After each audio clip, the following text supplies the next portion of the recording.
Hey everyone, welcome to another Open Cluster Management Community Meetings. Today is April 11, 2025, and on the agenda today we have Q Zhang who's going to present on gRPC base registration. But before Q Zhang start, I just want to give a quick shout out to August as well as Joshua Packer, both of them who presented in KubeCon EU and ArgoCon EU last week. They did a fantastic job. And I just want to take a little time to thank both of them for their great effort. Kijan, please feel free to take it away. Yeah, okay. So I'm writing a proposal about to using a gRPC as a connection mechanism between the agent and the API and the hub cluster. So why we want to do that? So as we know that today, the OCM agent in general, the class-late agent is using the kube config to directly connect to the hub cluster's API server. The kube config has limited permission that is controlled by the RBAC. So the agent basically can only access certain resource with certain name in the cluster scope and only can and also a certain namespace which we define as a cluster namespace. Um, and to obtain the kube config, the agent will create a CSR to the hub cluster, and then the hub cluster's controller will check whether it is approved and whether the join request is accepted. If it is accepted, the hub side controller will create the RBAC settings, and then the agent and also approved, and the user on the hub side will also need to approve the CSR request in the hub cluster's API server. And then the agent will be able to get the client cert and using that client cert to access the hub cluster's API server. Um, so there is some security concern about that. One of the main concern is um, the agent is going to directly connect to the hub API server, um, like using the kube config. And if someone mistakenly sets some permissions on the hub side, which means that the agent can directly to might be able to access some resources that is not um, eligible for the agent to access. And that's one concern. Another is the agent might be able to a compromised agent might be able to send a lot of requests to the hub API server and cause a hub API server to become degraded and in the denial of service situation. So that somehow can be uh, avoided by using the RBAC settings on the agent and also to set a rate limit on the request from the agent. But I mean, so directly connecting agent to the hub API server is always there is always some concern about that. Uh, and there's another reason that we are thinking about, like there is a possible gRPC. The reason is if we have like a middle layer between the hub API server and the agent, uh, that is make it is possible that we don't need to use a cluster namespace as a isolated space for the agent, because we can do the authorizations on the gRPC server and the resources on the resources on the hub API server, like the manifest work or the add-on resources, won't be necessarily to be in the cluster namespace. The main reason that we do that is for the security to isolate. But if we have a middle layer like gRPC, we can isolate the resources that an agent can access in the gRPC layer. So that is possible that we don't need that in the we don't need the cluster namespace in the Hub API server, so that we can really avoid the cluster namespace. And it might be good for the performance, and it might be good for the for example, we can put all the manifest work in different namespaces and adding an index that this manifest work should be um, belong to a cluster. So that means that when we create something that we just need, when we create, for example, a certain applications or certain workload on the hub, and then that workload hub is going to create manifest work. These two resources could be in the same namespace. On the which means that on the controllers on the hub that need to create resources across the namespace that also help to reduce security exposure, like the help to limit the permissions on the controller on the hub. So this has been investigated in the event-based manifest work, which is another proposal here. We have done that part of like we use a cloud event-based mechanism. So to connect it between hub and spoke, using the message, and then the message will be like to encode it to the cloud event, and then on the on the agent side, and then the event will be decoded back to the kube style resources on hub side. Um, so technically it is possible. So for this proposal, we are trying to do what we are trying to do is that we want to let the classlet to directly connect to a gRPC endpoint using another bootstrap config. The bootstrap config will not be like hub config, but the config that connect to the gRPC. And then the bootstrap process will not be changed. Like today we have the double opt-in mechanism. That mechanism will still apply to the new gRPC connection. Uh, the only change is that we don't use a kube config, but use a gRPC config. And then the agent is able to register the cluster to the hub using the gRPC connection, and then deliver manifest work and sync cluster status. And there is no change on the hub side. Like the hub side controllers and hub side consumers will still be able to use the existing APIs like manifest work, manage clusters. But gRPC server will try to, when it needs to connect to the agent, it will watch those results, convert it to the cloud event, and send to the agent. So this is a high level diagram. So we will in this proposal we are thinking like adding an additional component between the Hub API server and the classlet agent, and that is a gRPC server. So the classlet will subscribe to the gRPC server, and then anything message receive the message from gRPC server and send message back to the gRPC server. And then there is a connection between Hub API server and gRPC server, which is to convert the cloud event message back to the Hub resources and update resources accordingly. Um, and also for the consumer and add-ons, it will not directly connect to the gRPC server. It will still use APIs on the hub.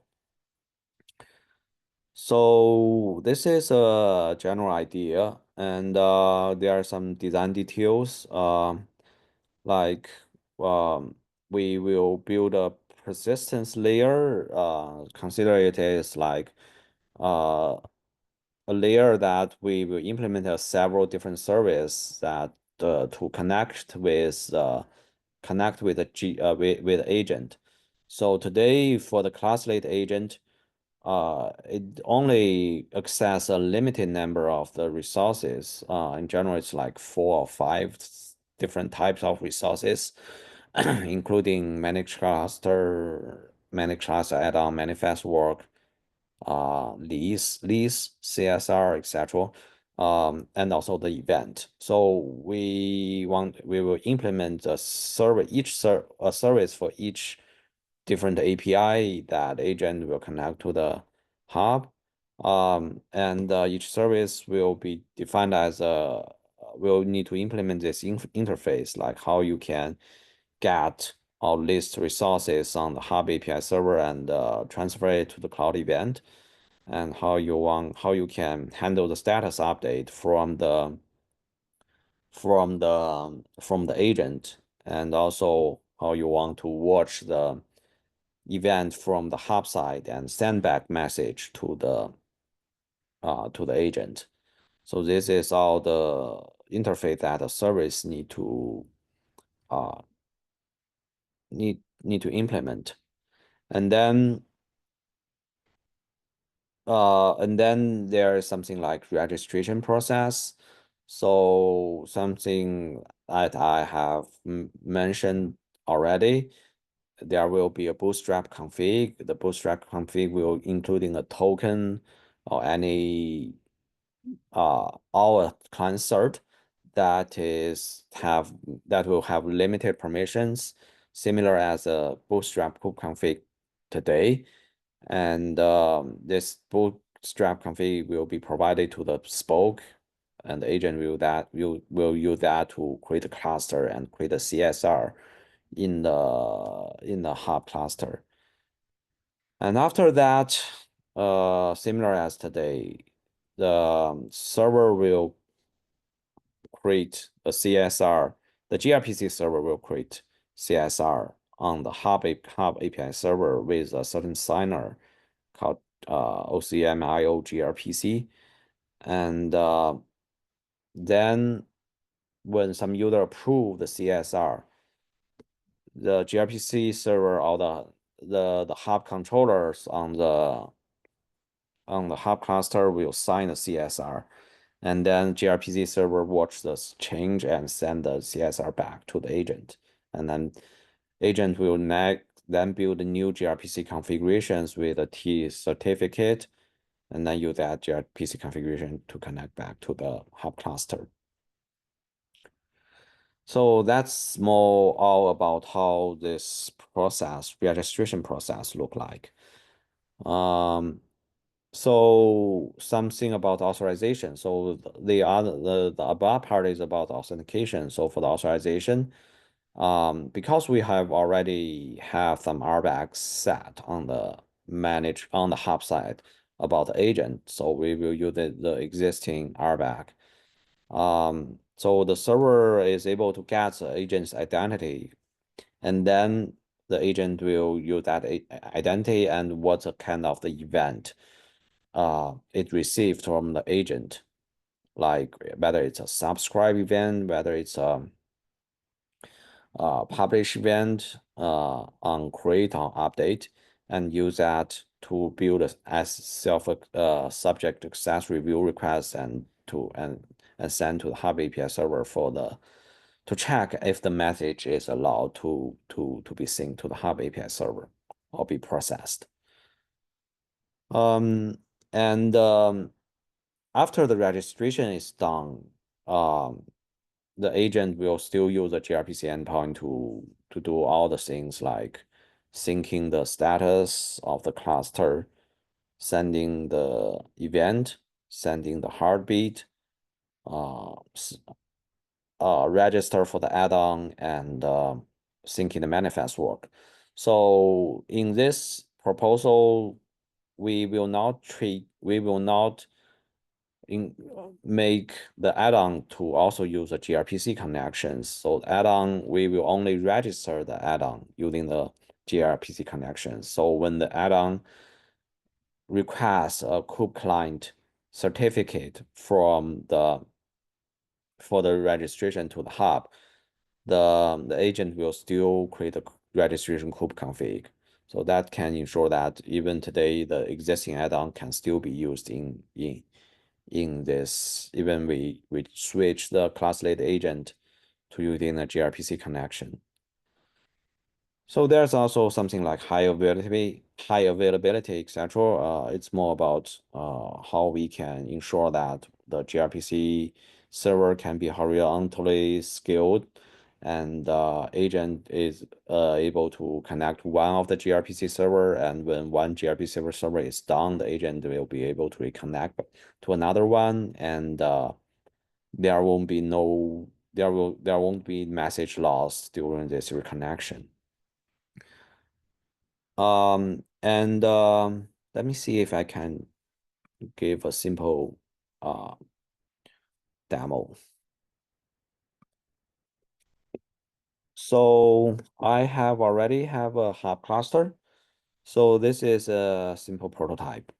So I just start the registration component in this case.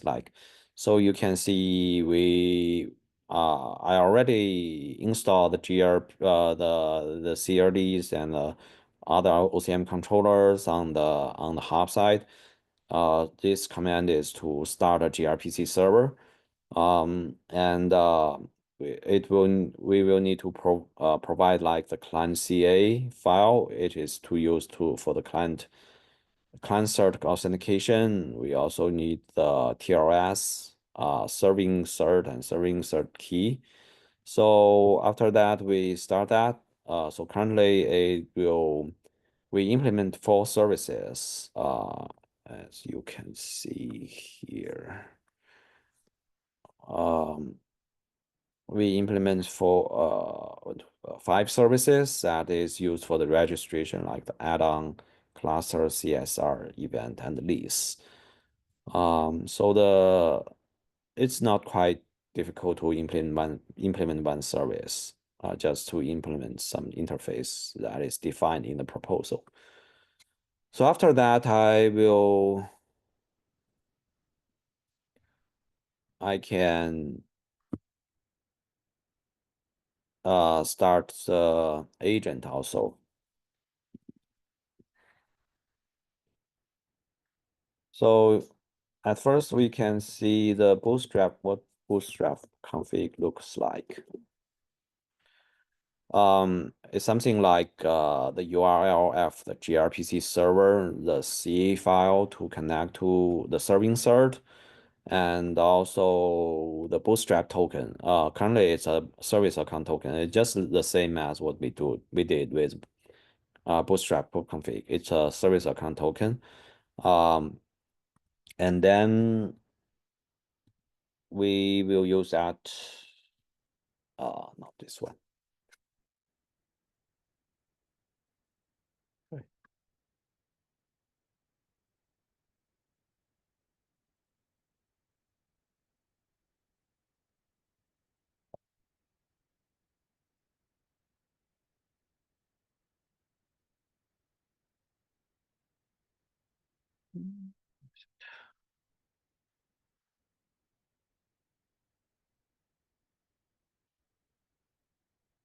I think I close window.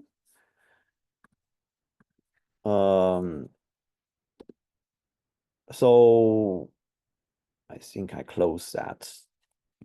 Maybe I can find it.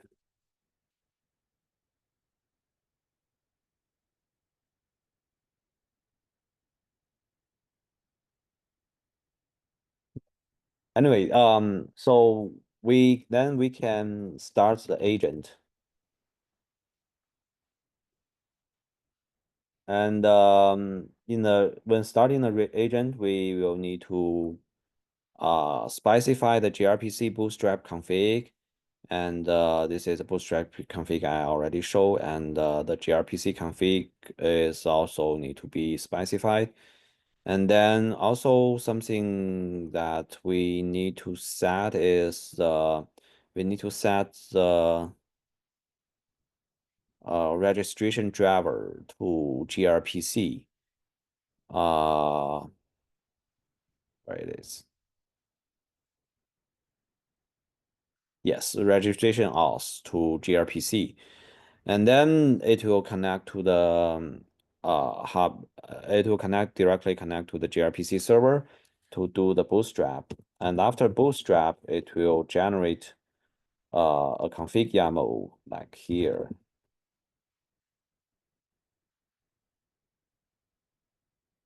So after that, we'll generate a config YAML. The gRPC endpoint is like this, and instead of the token, it will get the client cert from the CSR and use the CSR here to connect back. So yeah, I think that's all. Any questions?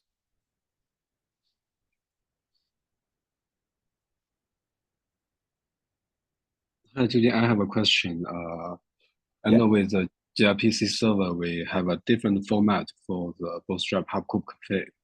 yeah, In this file, we include the C bundle for the gRPC server, yes, where we will also need to generate the hubcube config for add-ons. In that config file, the C bundle should be used to different. access the Hub API server. So Yes. where the C bundle comes from? So in that case, we still need to in the hub side, in the clusters, when we start the registration agent, we still need to specify the bootstrap proof config here. Um, so and then when the add-on is registered, we will use bootstrap kube config CA bundle to generate the kube config for the managed cluster add-on, but it will not be used in the class-related agent. Okay, so when we use gRPC server as Mm-hmm. a driver, so we didn't use the bootstrap group config, didn't get the access information from the bootstrap group config. We have a different config file, right? Yes. So we will need so if it is only class-related agent but not the Mm-hmm. add-on, we only Uh-huh. need to specify the gRPC bootstrap config. Okay, Uh, but if the agent, we also need to register for the agent, we will also need to specify bootstrap config. okay, got it. Thanks.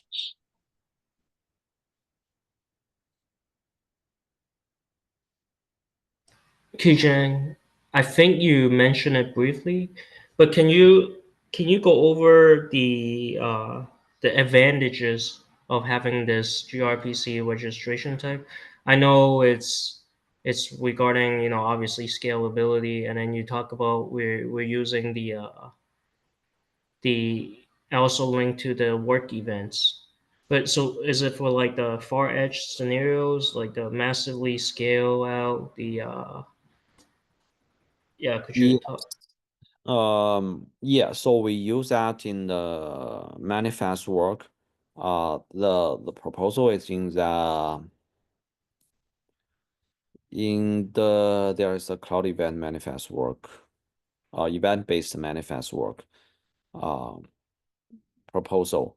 So in that one is to extend the control plane so that the control plane doesn't need to be kube based. It could be database or some other server that can be more scalable. So you can save a lot of manifest work there, and then the server will just send cloud event to the agent. Uh, Send the manifest work to the agent in a cloud event format. That we use that in the services, like in the cloud services, we build another control plane that is called Maestro, that is based on database, and that's supposed to be more scalable than using a kube-based control plane. So I think with gRPC here, it gave us some possibility in the future that we probably won't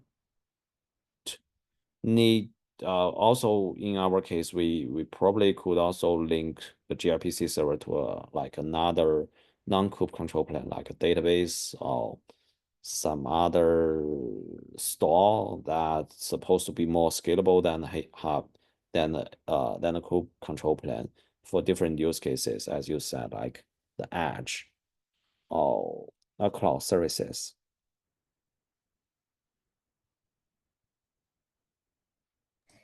I see. So thank you for the explanation. So there's two advantages. So you mentioned the security as well as the scalability. Yes. I see. It makes sense. Because I Yeah. because I remember was it a month ago or was it 2 months ago? Someone made an issue on the community regarding we're using the namespace as the way to separate managed clusters. Yeah. And I guess this is one of your proposed solution to that issue. Yes, yeah. I think that's another interesting thing that if we have a gRPC server, we will not necessarily need the cluster namespace as a isolation mechanism for different agent. And so in some way we can resolve that issue, but that will not be like a quite short. Like in the short term, we can implement that because we basically that will need, for example, today the manifest work, we still use the namespace of the manifest work to represent the cluster of the manifest work. But with this mechanism, we could starting to consider something like instead of using the namespace, we probably can add in a spec field or using a label to indicating which cluster the manifest work belong to. And after that, we can starting to think about how to change the definition of manifest work. Like we can actually put manifest work not in the cluster namespace, but in any namespace. And the gRPC server will basically use something like label or field selector to check the for this cluster which manifest work are for these clusters.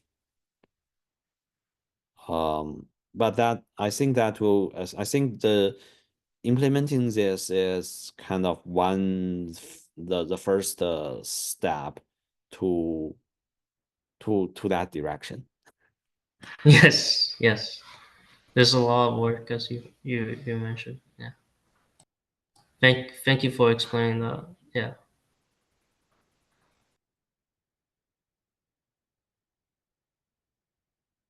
That's all the question I have. Thank you again. No problem. I will stop sharing.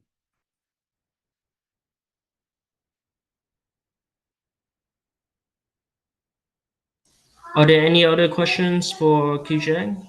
Any other comments, feedback?